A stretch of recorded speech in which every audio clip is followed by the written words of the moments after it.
Back in the day, the way I figured out if my sales team had the skills is I used to call them four-legged sales calls. I would go in the car with them and we'd go out and meet with customers in their market. We would have buyer calls, we would have debrief calls on the way to the next account. And then I would determine, hey, this person is really skilled at building relationships, but they could really use some help with closing. But that could take 12 to 18 months. Um, Much to my wife's chagrin, when I was helping one company, I was gone Monday through Thursdays for 12 years.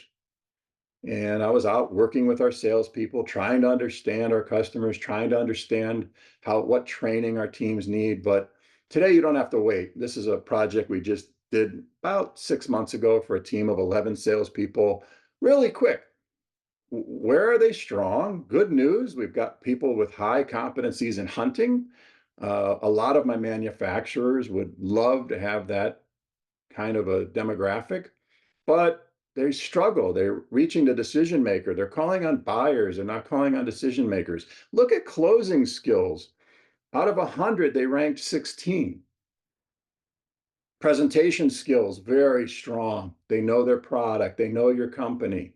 Qualifying skills, pretty low. So when I shared this with the CEO, I says, let me just ask you something. How often do you get a forecast from sales? You share it with, your leadership team, maybe your board, and then we miss it. Yeah, it happens a lot. Then look at closing skills. Again, closing skills consistently, I think it's 67% of salespeople struggle with closing skills. So again, I could have an entire webinar on this, but what I want to say is you don't have to guess. We can figure it out. Back to voice of customer. What do people want? I mean, if I had to pick, what do people want? They want authentic conversations with real people. In my one book, Driving Explosive Growth, I had to put an entire chapter in on human to human selling. What does that look like?